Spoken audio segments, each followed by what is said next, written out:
If you've ever wondered how to free yourself from a past money story, then you're going to have to look deeper than just at the usual common phrases you may have heard about money when growing up. Words have power, and the words you heard create emotions you are likely carrying around with you today.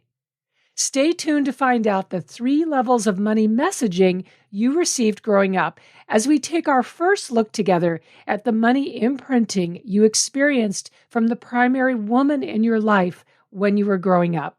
I'm Kendall, and I'm going to share with you my own personal money messaging I received, plus show you how you can start taking your power back by choosing how to correctly interpret your own past money story. It's all here for you in this episode of the Money Coach School podcast. And I have to warn you, I'm likely to get a little emotional as we dive into today's topic. Welcome to the Money Coach School podcast. To really excel at coaching women, you have to be skilled, confident, and even fearless at money coaching. If you're passionate about women holding genuine money power and love supporting women entrepreneurs, then this is the show for you. Now here's your host, money feminist Kendall Summerhawk. Hello, beautiful coaches. Welcome. Here we are with episode number 5. The launch of this podcast has gone so well, and I can't thank you enough. We hit most of our launch goals, which is super exciting. We hit number 62 in the U.S. for entrepreneurship, which is amazing because it's a very competitive category. And we ranked number 21 in the UK. The reviews have been streaming in. They're all 5-star, which is amazing. But what really has touched me so deeply is what you have been writing in the reviews. I've read every one of them. And what I keep reading over and over is how much you love the quality of the show and how this is exactly the money wisdom that you've been looking for. So thank you. I'm thrilled you and I get to share space and connect like this every week, talking about you and money. So today, I want to talk about what we learn from the women around us. I have so much to say on this topic. I decided I'm going to break it out into separate episodes because the women we grew up with imprinted us in so many ways about money. The women we spend time with now imprint us as well. And then, of course, there's social media and how that influences us. So lots to cover in future episodes. Today, I want to focus on the main woman you grew up with and how you experienced her with money. I'm going to give you a way of creating meaning from that experience in a way that serves you now and doesn't hold you back, which is such an important aspect of creating peace with your past money story.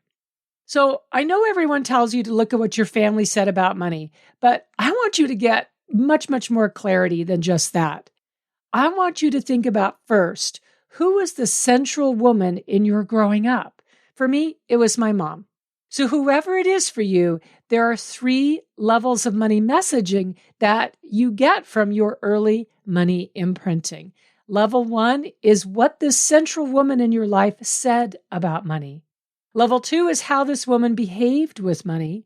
And level 3 is the emotions about money that you picked up from her. All 3 layer together to create a money story from your past that has made a significant impression on you, guaranteed. And here's why. When you were younger, you heard whatever those words were that were being said. And let's be honest, you either understood them or you didn't. But what you did do is you felt the emotions that came with those words. You picked up on the vibe that was in your household. Maybe those emotions that you felt were feelings like fear or confusion or disappointment or insecurity. Or maybe it was the opposite, and the emotions you felt were confidence, control, care, respect. No matter what the emotions were, here you are as a girl hearing and seeing things that you may or may not have understood, but you knew how you felt. And then what happened is you unconsciously began linking those feelings to money. And then you carried those thoughts and feelings about money forward so that money wasn't just money anymore. It was something that sparked thoughts and feelings, which are still being sparked today as a grown woman. In my family, my mom was a successful hairdresser. She worked for herself since I was 6 years old. And I looked it up recently, and the money that she made each year back then is the equivalent of over $200,000 per year in today's dollars. That is amazing. Like, I can't even begin to describe to you how proud I am of my mom, especially back then. And let me tell you, my mom did not go beyond high school. She was very, very young when I was born. And then she had my brother a year later. And then she was divorced with 2 toddlers at the age of 20. So I had this role model of my mom being independent, making money, and having full autonomy with her money. And it brings tears to my eyes to think about it because it was such an incredible experience to witness that. So every week she would, quote unquote, do her books, which meant sitting in the living room at the coffee table and counting cash and creating a deposit slip for the cash and the checks. I have to be honest with you, I loved helping her count that money. I loved it. On Monday, then, she would go to the bank, she would make her deposit, and sometimes I would get to go with her if I didn't go to school that day. So I got to experience walking up to the bank teller, watching the teller handle money, depositing money into a checking and a savings account. I got to experience firsthand the primary woman in my life, my mom, making money, saving money, having money, and spending money. My mother dressed sharp. She still does to this day. She bought her clothes at boutiques. She was very fashionable. She was very pretty, and she was really cool. And she didn't have tons of clothes, but what she bought was very high quality and very chic. We lived in a really small place, but the furniture was chic and it was modern. So I want to bring this back to the 3 levels of money messaging we each receive from the primary woman in our growing up. So you can see how we carry this forward unconsciously into our lives today. So level 1, what the central woman in your life said about money. Well, my mom didn't talk much about money, but when she did, the message was clearly not to talk about money outside of the family. There was a feeling of secrecy to it, like we were not supposed to let others know that we were doing well. Now, we lived well below our means in a very modest neighborhood for a very long time. So there wasn't any peer pressure to show off or to have more or to be better than anyone else. My mom drove a funky older car and, we didn't live life large, to put it bluntly. We did not upgrade where we lived until I was 12. And that's when my mom bought a piece of property. She had a beautiful house designed and built. It ended up being featured in a magazine here in the US, Sunset Magazine, a couple of times because the architect of the house was a little famous. And it was on the other side of town from where we originally grew up. And so we were now on the side of town where the fancier people lived. But we moved into that new lifestyle with the values we had growing up. So really not a lot changed. Level 2 is that messaging of how this woman behaved with money. I witnessed every week my mom handling money that she had made, and that makes me tear up because my mother knew how to make money. I just am so, so grateful at how empowered she was, and that it wasn't like my mother was a highly ambitious person. She was just very, very motivated, and she had 2 babies to support. So this is what she did. She ran a great business. I watched her depositing money into the checking and the savings accounts. The messaging here was definitely that you respect money, that you give money attention weekly, that you don't ignore it. You take care of it and it will be there for you. And I definitely got the messaging that money can be made by a woman, that a woman has money and that she is in control of it. And also that money was something that you earned by working. Now, in a different podcast, I'll talk about that because that imprinting definitely caused me to work very, very hard for a lot of my life. But we'll save that for a different episode.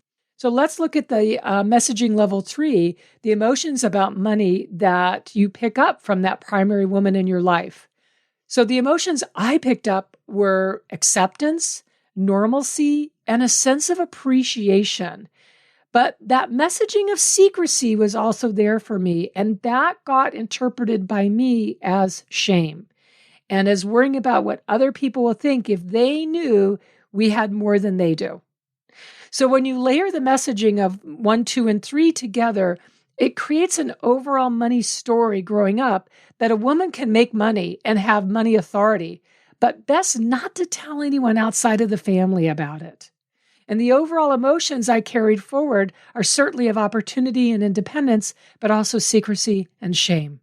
So I highly recommend that you take a few moments to go through this exercise for yourself. And the reason why that you want to do this is because your money story from the past is a part of your history, but you get to frame up the meaning of it.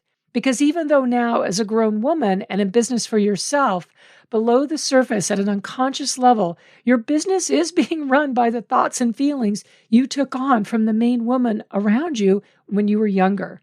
So no wonder money blocks may be springing up, unexpectedly getting in the way of you achieving your highest potential and of you experiencing your greatest earning power.